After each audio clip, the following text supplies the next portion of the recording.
Há 4 anos atrás, eu tomei a decisão de simplesmente largar meu trabalho de 8 anos numa multinacional e vim para a Austrália, sem saber o que eu ia fazer aqui. Esse vídeo eu acho que vai ser muito especial para mim, porque mês passado eu completei 4 anos de Austrália.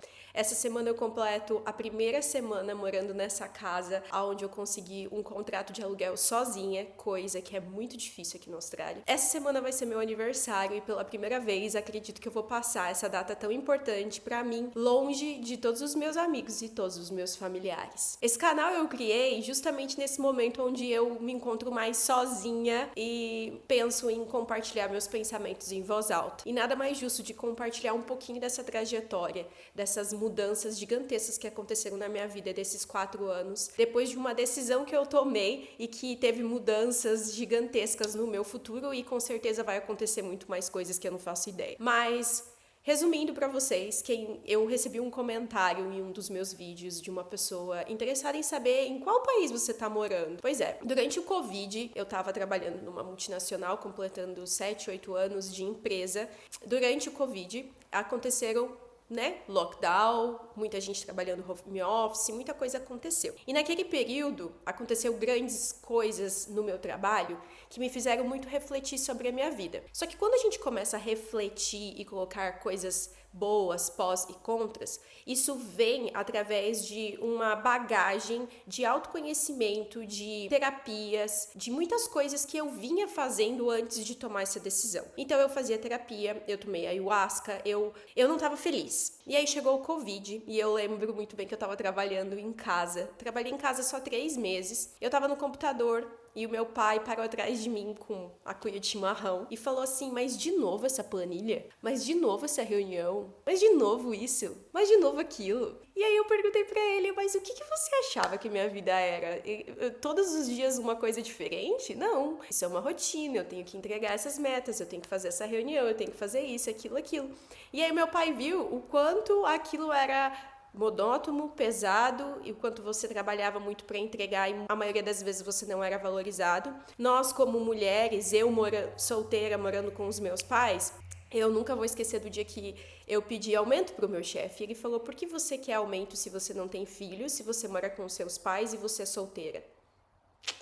Aquilo foi a primeira gota de um balde, assim, que foi enchendo. Eu não julgo ele, porque hoje eu gosto muito dele, sou muito grata por tudo que ele me ensinou. Sou uma ótima profissional, pelos tijolinhos que todos os profissionais que passaram pela minha vida. Mas esse tipo de comentário me fez refletir se realmente eu estava no lugar correto. Não é porque eu sou solteira, não tenho filhos, moro com os pais, que eu não sou merecedora de um bom salário pelo trabalho que eu estava fazendo. Então foi ali que começou a jornada de: será que é aqui mesmo o meu lugar? Eu lembro que depois de eu ter tomado a ayahuasca, muitas coisas aconteceram internamente. Eu posso fazer um outro vídeo depois comentando sobre essa minha experiência. Mas durante o Covid aconteceu uma fatalidade na empresa onde eu trabalho e eu perdi um colega de trabalho durante o expediente. A resolução, a investigação daquele caso me fez chorar muito e, de novo, eu vi que aquele lugar não era compatível com os meus valores, com a minha orientação familiar, com os meus princípios de vida. E foi ali, depois disso que aconteceu, trabalhando home office, eu falei: que tal eu resetar? Começar de novo, mudar de ambiente. Só que eu não queria só sair de uma empresa para entrar em outra. Eu queria algo muito maior, sabe? E os meus pais nunca me impediram disso, eu sou muito grata. E aí eu pensei: por que não a Austrália? Pensei em outros países na Europa, pensei em Dubai, coloquei pós e contras, coloquei custo de vida, coloquei quais são os países que eu podia trabalhar e estudar ao mesmo tempo, até porque eu tinha um inglês muito básico. E aí foi aonde, em 2020, 2021, nós estávamos durante o Covid, eu tomei a decisão de vir com uma amiga, convidei ela e ela topou. Fechamos o pacote de vir estudar 6 meses inglês na Austrália e depois disso a gente viu o que ia acontecer. Como eu sou uma pessoa muito família, eu sou muito apegada à minha família, eu não quis correr o risco de fechar um intercâmbio de 1 ano, 2 anos e não aguentar e voltar. Tanto que primos e amigos falaram, Carlise, tu não vai aguentar ficar muito tempo, porque você é muito apegada aos seus pais. E cá estou há 4 anos. Teve primos meus que eles falaram para os meus pais bem assim, a Carlise, ela já vinha se preparando emocionalmente para passar por essa mudança sozinha. Não tomou essa decisão de uma hora para outra e foi. Não, ela se preparou emocionalmente, mentalmente, economicamente. E aí, eis que, quando a gente comprou a passagem, as fronteiras não tinham aberto ainda, por causa do Covid. E eu fiquei trabalhando mais 1 ano nessa empresa. Eu vim para a Austrália, e aí a gente vê que o inglês que a gente estuda no Brasil, que é o inglês mais americanizado, não tem nada a ver com o inglês aqui na Austrália. O sotaque é completamente diferente, e aí eu me vi completamente perdida, porque eu não entendia nada do que as pessoas falavam. E o que eu comecei a fazer aqui? Qual foi o meu primeiro trabalho na Austrália? Sendo engenheira no Brasil, com 8 anos de carreira, comecei trabalhando como faxineira, cleaner, como eles falam aqui. Limpando privada, limpando casas grandes, limpando apartamentos de senhores velhinhos, tendo todos os tipos de experiência possível, alugando carro que estragava e não funcionava e você não conseguia ir fazer o bendito do trabalho, estudando da 1 da tarde até as 6 da tarde, inglês. Então você acordava cedo, eu ia limpar 3 casas durante a manhã, porque aqui a limpeza ela é muito diferente do Brasil, né? No Brasil a gente taca água, faz uma limpeza muito mais pesada. Aqui é uma tapiação, assim, só quem tá aqui entende o tipo de limpeza que nós, brasileiros, temos em comparação à limpeza deles aqui na Austrália. Meus 6 meses na Austrália foi como cleaner. Eu sou muito grata, porque esse trabalho foi o que me proporcionou juntar dinheiro, me manter na Austrália para mim conseguir renovar o meu visto. Como a gente não tem muito tempo para entender as regras, pesquisar muito quais são os caminhos de se permanecer na Austrália, porque você fica focado em pagar a escola, estudar, aprender inglês, sobreviver basicamente, eu nunca pensei em voltar para a minha área de engenharia. Eu estava tão cansada, saturada, traumatizada de tudo que eu já tinha vivido durante os 2 anos, que eu pensei realmente em fazer uma transição de carreira e mudar completamente de área. Eu não sabia o quê, porque eu estava começando a minha vida do zero, então qualquer nova oportunidade que me aparecesse, pode ser que eu abraçaria e vamos apostar nisso. Eu falava para as pessoas bem assim, eu não quero voltar para a área de engenharia, eu não quero voltar para a área ambiental. Só que com o tempo, realmente eu me limpei. Aquela empresa me proporcionou muito conhecimento, muito olhar estratégico, muito posicionamento, a forma de lidar com a vida que eu tenho hoje, sim, eu devo a esse meu primeiro emprego e único emprego no Brasil, que foram de 8 anos. E hoje eu consigo ver isso como outros olhos. Óbvio, eu saí de lá porque os princípios, a forma de lidar com o ser humano já não era mais compatível com o que eu queria para minha vida. Mas sim, eu sou muito grata por tudo que eu aprendi, tudo que eu sou como profissional, que eu trouxe de bagagem. Isso eu não posso negar. E aí foi passando, nos contratempos da vida, eu deixei de ser cleaner e comecei a trabalhar como waitress, que é garçonete. Então eu trabalhei como garçonete em vários lugares, em casamento, em apostas de corrida de cavalo, que aqui é muito forte essa questão de apostas de corrida de cachorro, corrida de cavalo, muito dinheiro envolvido. E depois eu entrei num hotel 5 estrelas e lá eu fiquei durante 3 anos. Sim, piano, lustres, comidas chiques, casamentos, festas. Passei quase 3 anos da minha vida sem saber o que era sábado e domingo, porque eu simplesmente passava trabalhando. São os dias mais, vamos dizer, ocupados, que eles chamam busies, né? Os mais lotados. Então, eu não curtia sábado e domingo na praia, né? Nada. Às vezes, os meus dias offs, que são os meus dias de folga, era na segunda e terça. Então, você tirava esse dia para descansar, para fazer compras no mercado, para limpar a sua casa. E é isso. E aí, você já se preparava de novo, até porque você não tem dinheiro para aproveitar muito. Você tem dinheiro para sobreviver. E era isso. Com o tempo, eu fui pensando, poxa, eu quero realmente permanecer na Austrália. qualidade de vida é boa. Eu não digo que o custo de vida aqui é barato, não, porque é muito caro.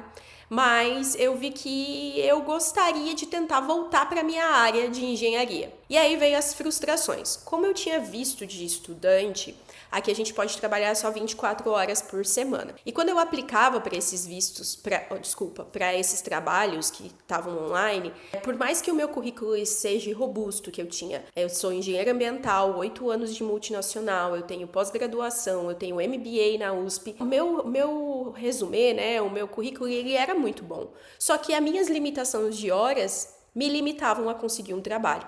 Então as empresas nem me respondiam, elas nem falavam nada.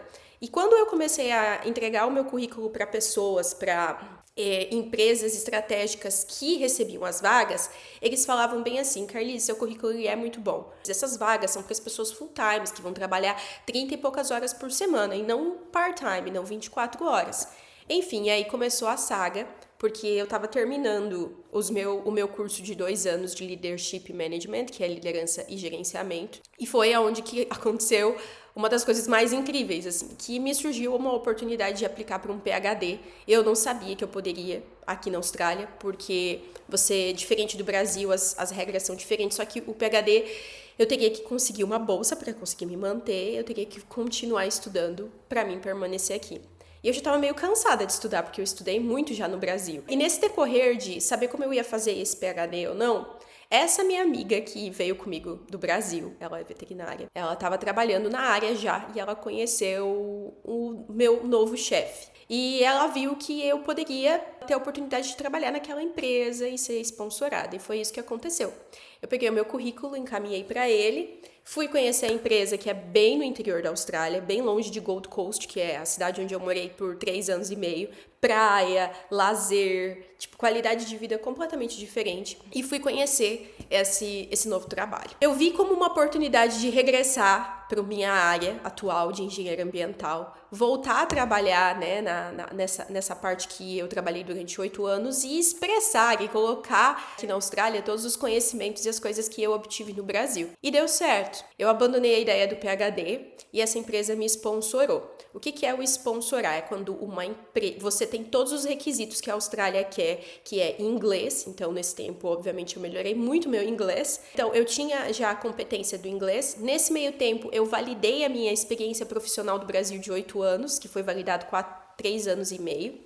E também fui reconhecido o meu diploma aqui como engenheira ambiental pela PUC. Mas eu tive que passar por um processo onde eu gastei muito dinheiro, tanto documentação, folhas de pagamento de todos os anos do meu trabalho, histórico escolar desde o meu pré. Então eu tive que pedir ajuda para minha mãe para ir atrás dessas documentações que eu não sabia nem se existia. E no final das contas, em outubro do ano passado, então fazem aí 8 meses, no dia da Nossa Senhora Aparecida, dia 12 de outubro, eu tava em Gold Coast, na missa da Nossa Senhora Aparecida, e foi meu último dia lá. Coloquei todas as coisas que eu tinha no meu carro, vim me mudar para uma cidade no interior da Austrália para mim conseguir aí conciliar esse trabalho que me proporcionou continuar aqui. Então agora eu tenho visto de sponsor, que é uma empresa que me sponsorou com elas para mim e eu consigo permanecer na Austrália. Quando é que a gente consegue um sponsor? Quando uma empresa australiana não consegue um australiano para assumir a vaga. Divulgam essa vaga no sistema, no LinkedIn ou em qualquer outro lugar. Não é preenchido com australianos. Então eles falam, olha, eu publiquei, desculpa o barulho dos aviões, eu moro perto de um aeroporto.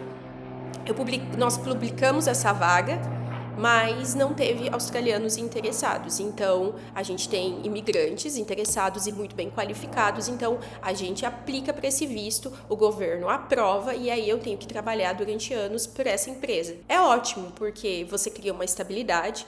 Eu tô feliz porque eu posso mostrar o meu trabalho. Aqui na Austrália é muito caro moradia. Então, desde que eu saí de Gold, eu sempre morei em casas compartilhadas com 3, 4 pessoas. Passei por 1, 2, 3, 4, 5 moradias em 3 anos lá. Moradias que não foram tão boas e moradias que foram maravilhosas. A última casa que eu estive lá era de frente para um lago que eu falo que era uma vista bilionária. Nem bilionários tinham aquela vista.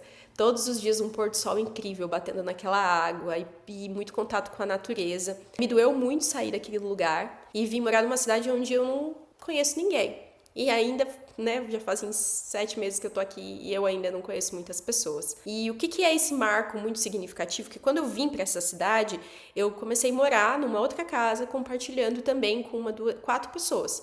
E banheiro com 2. Você sabe que privacidade, numa idade que a gente chega, cansada também, porque eu dirijo muito para ir pro meu trabalho, 2 horas todos os dias, você quer ter o teu espaço, a tua limpeza, a casa do jeito que você quer. Mas naquele momento eu não tinha dinheiro, não tinha situação, né, pra me dar o luxo de morar sozinha. E aí 2 pessoas que moravam comigo foram embora, voltaram pra Europa, e entrou outras 2 pessoas.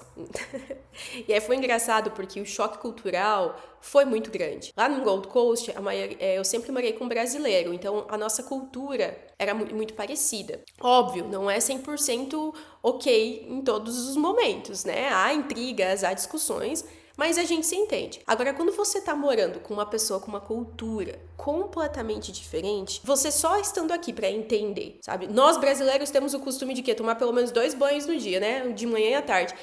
Tava morando com gente que não tomava banho. Nunca limpou o quarto. Então você passava na porta do quarto, exalava um cheiro de mofo, alguma coisa assim. E aí isso começa a prejudicar o seu mental, a prejudicar, você fica pensando naquilo, você já não tem mais o prazer de chegar em casa, você tem nojo de tocar nas coisas da cozinha, do banheiro, e isso afeta muito a sua vida, principalmente a sua saúde mental. Ponto. E quando isso começou a acontecer aqui nessa cidade, foi aonde eu falei, bom, eu não sei como é que isso vai acontecer, eu não tenho histórico de alugar casas aqui na Austrália, mas eu vou tentar. Apliquei para algumas casas, aqui não é a mesma coisa que no Brasil, você vai numa imobiliária, eu quero alugar um apartamento. Você olha a lista de apartamentos, você quer esse, eu quero esse, vou lá, assino o contrato, pago e foi. Não, aqui você é uma competição, você aplica, eles vão avaliar o seu perfil, vão saber como que é a sua vida, querem saber a tua conta bancária, você tem que mandar o extrato da tua conta bancária, você tem que falar tudo sobre a sua vida, até antecedentes criminais, você tem que dizer. E eu fui fazer daí uma inspection, que é olhar essa casa, mas eu não esperava que tinha mais de 40 pessoas para olhar aquela casa. Gente, quando eu vi aquilo, um monte de gente, eu falei, meu Deus, quem sou eu na fila do pão? Né? Eu sou uma imigrante, eu não tenho histórico de alugar, então eles não sabem se eu sou uma boa pagadora de aluguel, se eu sou uma pessoa confiável, vai ser muito difícil. E acabou que eu desisti. E aí vem muito o quando você solta e você acredita, porque eu já passei por muitos altos e baixos durante esses 4 anos, muito contenção de gastos, vivendo no sufoco.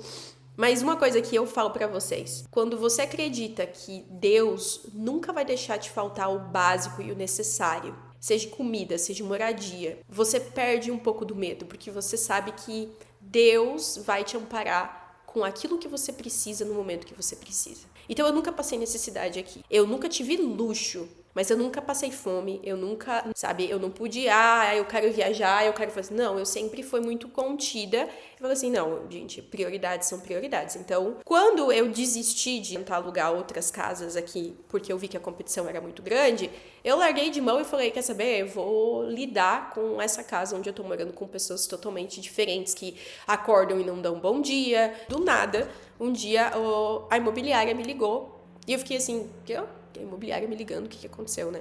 E eles me pediram se eu ainda estava procurando casa. E me ofereceram essa casa. E eu vim olhar essa casa, gostei dela. Vamos usar a sua aplicação da casa anterior para essa casa. E se os donos da casa gostarem de você, a casa é sua. Isso aconteceu em menos de 24 horas.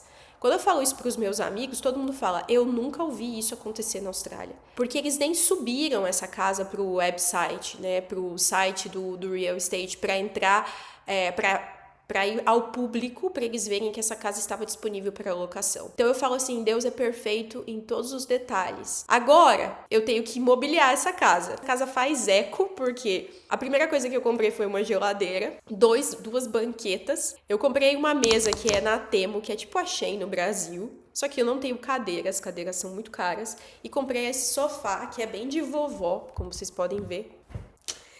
De um senhorzinho. Que até trouxe pra mim, ele falou, menina, onde você tava sentando?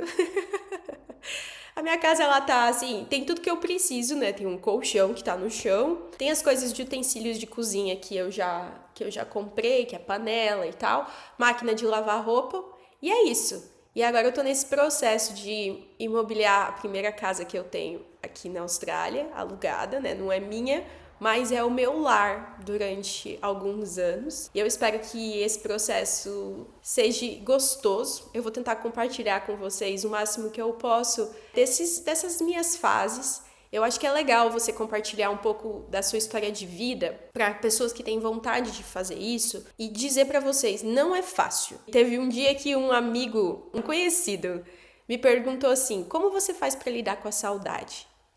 E aí eu falei para ele assim: "Isso é uma das coisas que você não consegue lidar, porque a cada dia que passa ela só aumenta." Então, eu não gosto quando as pessoas falam: "Ah, mas foi você que escolheu sair do Brasil."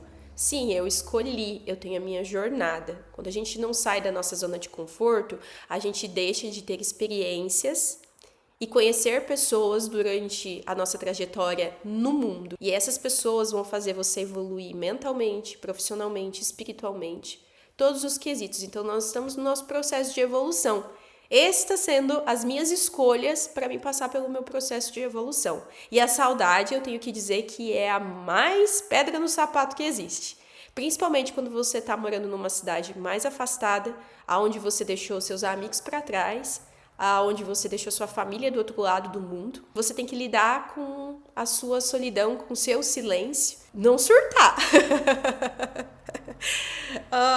É isso. Espero ter compartilhado e, sei lá, falado pra vocês que se vocês têm um sonho de mudar de país, mudar de carreira, todos os processos vão ser desafiadores, do início ao fim, e que tudo vale a pena.